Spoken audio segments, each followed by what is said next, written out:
சிவசிவ அன்பர்களுக்கு ஒரு நற்செய்தி.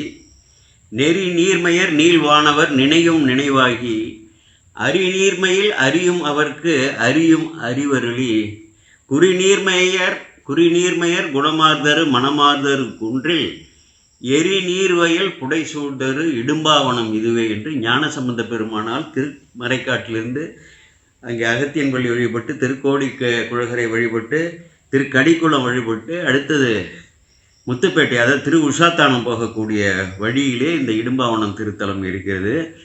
அந்த திருத்தலத்தை வழிபட்டு இறைவனை அப்படி போற்றி பரவியிருக்கிறார். இடும்பன் என்ற ஒரு அந்த மகாபாரதத்தில் வரும் இல்லையா, அவன் வழிபட்டதாக இருக்கிறது. அங்கே ஒரு குன்று இருந்ததாகவும் இருக்கிறது. இறைவனுடைய பெயர் சர்க்குணநாதர்.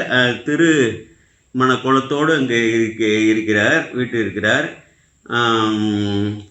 1வது திருமுறையில் 17வது திருப்பதிகம் நட்டப்பாடையில் ஞானசம்பந்த பெருமான் அதில் இருக்கிறார்.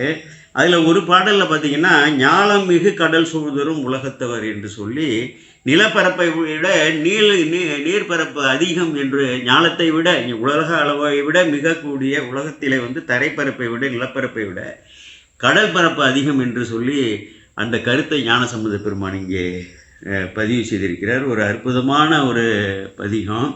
அதுபோல் அந்த ஒரு குன்றில் அந்த ஒரு அரக்கன் இருந்ததாக சொல்கிறார் இல்லையா, அந்த இடும்பன் சினமார்தரு திரள்வாள் ஈற்று அரக்கன் மிகு குன்றில் என்று சொல்லியிருக்கிறாரு.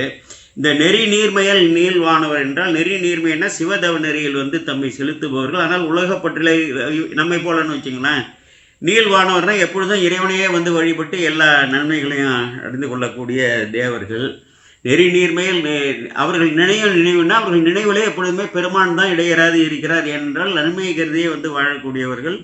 அந்த நெறி நீர்மையர் என்பவர் சிவனை நோக்கி பயணிக்க வேண்டும் என்ற நிலையில் உள்ளவர்கள். நெறி நீர்மையர் நீள்வானவர் நினையும் நினைவாகி அறிநீர்மையில் அறியும் அவர்க்கு அறியும் அறிவருளி. அந்த உலகத்தை எல்லாம் பிறந்தள்ளி தன்னுடைய இருப்பையும் புறந்தள்ளி தான் உயிர் இந்த உடல் அல்ல என்று சொல்லி இந்த சித்த பொருளாகிய இந்த உயிர் இறைவனை சித்த பொருளான இறைவனை அடைய வேண்டும் என்று பயணிக்கிறார்கள். அப்படிப்பட்டவர்களுக்கு அறியும் அறிவை பெருமானே அறிவிழ்வார்னு சொல்லி, அப்புறம் குறி நீர்மையர்னா அந்த குறியிலே நிற்கக்கூடியவர்கள் என்று பொருள். ஒரு அற்புதமான ஒரு வயல்களால் சூழப்பட்ட அந்த திரு இடும்பாவனம் 29/8/25 வெள்ளி காலை 8 மணிக்கு மேல் கும்பாபிஷேகம். யாகசாலையெல்லாம் பாருங்கள், 6 கால பூஜைகள் சிறப்பாக நடக்கிறது. ஒரு அற்புதமான திருத்தலம். கோமல் சேகர் விடைபெறுகிறேன். வணக்கம். சிவாய.